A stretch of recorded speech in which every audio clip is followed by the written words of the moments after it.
We have three coaches we're talking about on hot seat ish. At least their coaching situations are being talked about right now, and those three coaches are Steve Peichel of Rutgers. Burke and I talked about that a little bit, but I just wanted to expand on it a little bit more tonight. Fran McCaffrey at Iowa and Ben Johnson at Minnesota. One of these I think is valid. The other one I'm kind of like, well, maybe not so much, but I can see why people are there. And then the other one is I am saying no way, you should not be firing this coach. He's a good coach. You just need to get resources behind him. Sonny, which of the three would you like to start with? Can we just get that one, the last one, out of the way? Because there's no way Minnesota should be letting go of Ben Johnson.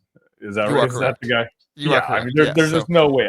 If they get rid of Ben Johnson, then they deserve everything coming their way. Because the job he's done with that program, where really they're not giving it, like, he had a good team last year and lost everyone just because the program itself is just not investing into the athletics that like they should, especially if you're playing in a conference like the Big Ten.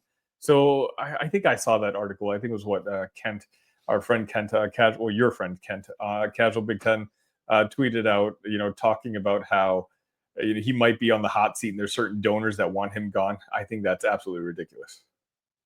yeah, I mean, his buyout is like 3 million. As far as I'm concerned, if you're Minnesota, you're gonna put more resource. Like, I'm not gonna name numbers because I'm not that guy who is gonna be like, insider sources or whatever. Ben Johnson's buyout would be more money than they put into his roster this year. You're Yeah. gonna tell me that Minnesota is gonna be so hypocritical that they're gonna spend more money to buy Ben Johnson out and fire him than they put into his roster? Like, get out of here with that. That is just completely ridiculous. The revenue sharing is coming, $20 million a year. Hopefully he gets that. Well, not all of that, but hopefully he gets a good cut of that for his basketball program. They're going to need to do that. NIL sounds like it's going to increase. I forget what podcast it was that Kent sent me.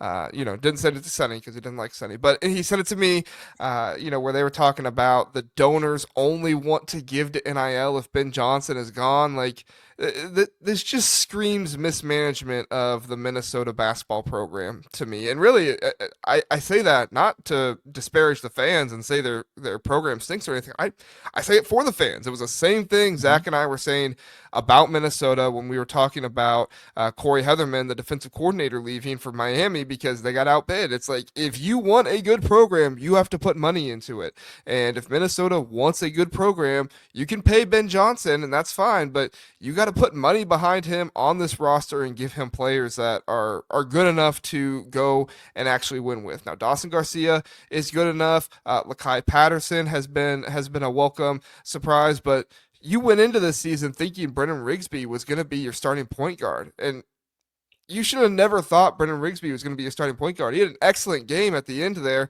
Against who was that? Whoever it was at the end there when he scored like 20 points and won the game. It was some big upset game. I forget who they beat. But he had a big game there at the end, but he's not shown that all season long. So there's just mismanagement right now of the Minnesota basketball program. And Ben Johnson, being the guy that he is, he's sticking around. He's trying to make something happen. He loves his players. He loves the program. The worst thing in the world for Minnesota would be to fire Ben Johnson. He goes someplace else and he wins, because it probably would happen. He'd probably go to some mid-major program in the Mountain West and start winning, and it's like, oh, look, he's gone. I was just going to say that. I think if Minnesota fired Ben Johnson, if he wanted to, he would have another job in a week. It wouldn't be one of those where a certain coach had a disaster of a performance and they have to take a year off or 2 years off and interview for other jobs. I think the job Ben has done with Minnesota, considering the circumstances, is it's fantastic. And I don't think he would have to wait long at all to get another job. Yeah, people would recognize it. Drew Aller Season says you should make a video sometime ranking each Big Ten team by how much NIL resources they have. It would have to be sport specific, because certain sports spend certain like amounts on NIL and stuff like that. Like, if I talked about Purdue basketball NIL, like, that's gonna not nearly be the same as Purdue football type of stuff. So, it is what it is. But I'll try to put something together like that. Probably gonna be after the NCAA tournament and stuff like that. But I'll try to at least do tiers or something like that. I don't know if I want to get into exact rankings, but maybe tiers or something like that. All right, Sonny, the other one, Fran or Steve, which one do you want to talk about? Let's go with Steve. Okay, so Steve Peichel, he entering this season. Entering this season, his seat was very cold, right? He brings Yeah. in Ace Bailey, Dylan Harper. People are happy with it. I was kind of questioning it. I wasn't ready to say that he'd be like, one of the worst teams in the league, like some people were saying, because I just felt like there was too much talent with the lottery picks. You lose to Kennesaw State in the non-conference. The Big Ten has not gone the way you thought it would. I mean, you did have some really good games in the Big Ten, but also you had some stinkers that you lost to teams you shouldn't have. So I mean, it's been kind of up and down for Rutgers. Rutgers fans had a lot of expectations for this team. Two lottery picks on it. You would have thought at least NCAA tournament, but that's just not the world of college basketball we live in anymore. Now, Steve Peichel will not be fired. Currently, they are still searching for an AD. Their president plans to step down in July, so you are not going to find this Rutgers program where like Greg Schiano is the most powerful man, at Rutgers right now. Yeah. Because if you lose Steve Peichel, you're losing the president, you're losing the athletic director. You can't do that. So Steve Peichel is not going anywhere. But I don't think it's a completely like asinine conversation to say they should move on from Steve Peichel. There are thought processes of the game has passed him by, right? Now, people were saying that about Tom Izzo last year. Look what he's done this season. But still, Steve Peichel has not shown what Tom Izzo has shown in his career. So, but the thought process is it's probably more likely that Steve Peichel would step down rather than Steve Peichel be fired just because he does run such a developmental program. Teams are going to come in and try to poach his players if they don't have the NIL resources to keep them.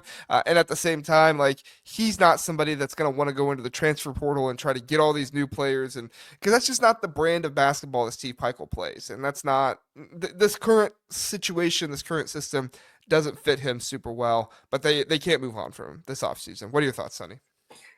Yeah, I mean, I really like Peichel. He was one of my, I think we had a head coach ranking, power rankings, and I always consistently had him in my top 8-ish, right? Like I always thought he did a good job with the talent that he had.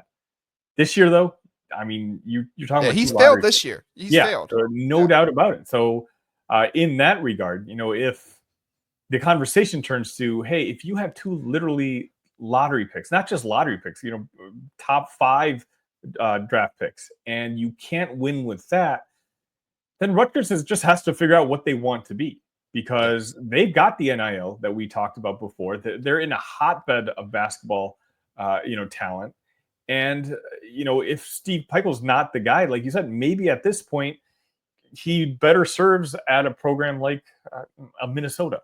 Just that doesn't necessarily have the high aspirations. They don't really plan on winning the Big Ten Conference. They just want to make the Big Ten tournament. They want to finish 500 in the Big Ten Conference, get to play a couple extra games, and they'd be content with that. Because again, when you have 2 lottery picks, your intentions have to be higher. Your aspirations have to be higher. And this is just a failure of a season.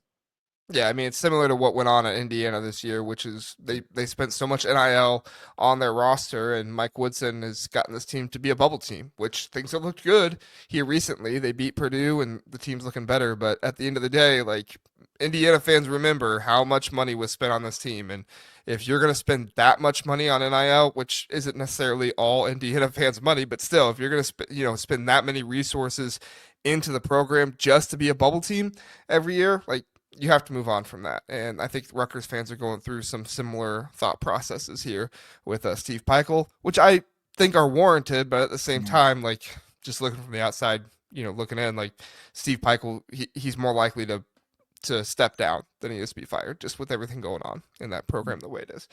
All right, Sonny. Fran McCaffrey did a video on him at one point, so this is probably going to be more thoughts from you.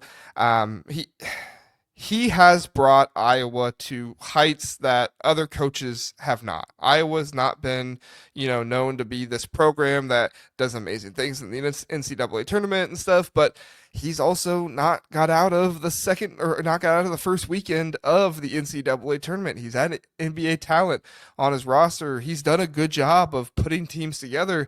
He just has not done a great job of actually excelling with it when it matters most. So I get Iowa fans being upset. I do think that they probably need to, think about who they're going to get next. I don't think they had the thought process if we're going to get somebody. And I think that's a little dangerous. But at the same time, like Fran's getting up there. He lost his sons, not being at his program anymore. It doesn't look great for him. I think it's probably time for Iowa to move on, or at the very least, have him step down and retire. What are your thoughts here, Sonny? Uh, I would definitely convince him to retire. I Yeah, just think it would look bad firing the guy. The thing is, yeah, moving forward, the Big Ten Conference, we have such a leg up on all the other conferences and just the amount of money that's coming in. And, Iowa, I remember, when Brad Underwood kind of turned things around at Illinois, it was Iowa that Brad Underwood was going up against.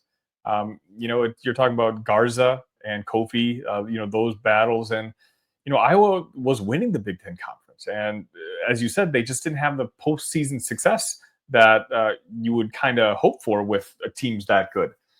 But it's one of those where, Fran's teams are always fun to watch. They certainly are. But more so than Peichel, more so than the other guys, I can see that maybe it's just time to try something different because of Iowa's recent, basketball successes. It gives you a taste of what they're capable of doing. And now they have the resources to move forward and find an upgrade. I think it's just like, hey, aren't you getting a little old? Maybe it's time to, go to your cabin in Vancouver or whatever it is and just relax with all the money that you've made and, maybe be the face of the program in the sense, for the NIL events and, mingle with the donors and whatnot. But let's maybe give it to a new guy. Ben Johnson should go to Iowa. he might do pretty well there.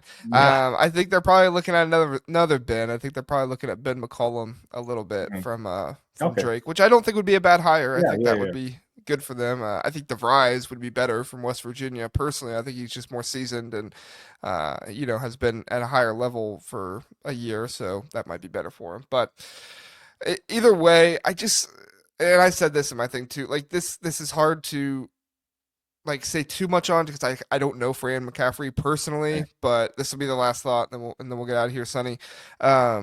He just doesn't seem happy, Like Fran McCaffrey, he was always so just had so much emotion and everything, and it wasn't necessarily always happy emotion. I mean, we think about the stare down, we think of him like getting in referees' faces, just Yeah. completely screaming out of his mind. Like Rain Con. you saw that emotion out of him. You don't see it this season from him as much. He's very subdued, doesn't really seem to be, into the games as much. I don't want to say that's probably the wrong wording. That makes it sound like he's like checked out. He's not checked out. His team is still playing really hard, and he's still very passionate about his players and stuff like that. But that's another thing I've noticed in some of his post games and after the game stuff is like just how much he is talking about how much he cares about this team, and it almost feels like to me like this is kind of like the last ride, like really care about these guys. I want to do well for him, and he kind of knows that it's kind of time to move on. And you know what?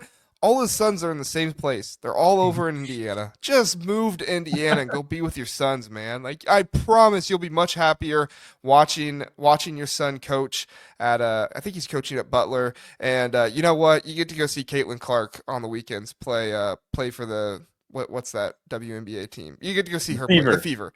Fever. You'll have a good time with that. She's pretty good at basketball, I hear. The sad thing is though, like, Fran with the career he's had, like with Owen Freeman going down, he really didn't stand much of a chance because that the roster itself, losing what was clearly their best player. It's not really a surprise what their record is now. Now, of course, some of that could be Fran McCaffrey's fault. Don't get me wrong, but when you see a guy who's just won so many games over his tenure at Iowa have to get pushed out over a season like this, it just feels so anticlimactic because once Owen went down, I don't really think Iowa really had much of a chance. Yeah, no, I agree. I agree. John, I did forget to bring this up. Thank you. He said, didn't Fran say himself he was coming back to Iowa next year? It was something like, "I'm not done yet. I still got some in me," or something like that. So led people to believe that. I wasn't saying that Fran does think that way. That like, this is his last hurrah. I was mainly saying that I think he should kind of feel that way, where it's like, you had a good career at Iowa. Don't do the thing where you have another season and the fans start to revolt against you and then they come to the games and they're chanting like fire him, stuff like that. Like Mike Woodson went through that at Indiana. Like you don't want to do that. Just, you know, go off into the, maybe not into the sunset because people do want him gone, but just move on. You did a good job at Iowa. You did good things for the program. You had a lot of good NBA talent. Just move on, go be with your sons, and enjoy that time there. That would be my advice to Fran if I knew him personally. I do not, but if I did know him personally, that would be my advice. So, all right, Sonny, any more thoughts on these hot seat situations before we get out of here? No, not so much. I think you got the names right. Obviously, Mike Woodson's gone, so that's not something to worry about. Rhodes probably has one more year before we really have to be concerned. But Ben Johnson absolutely should not be on this list. Yeah. Yep. And that was mainly one of the reasons why I put him on the list was to say, don't have him on your hot seat list.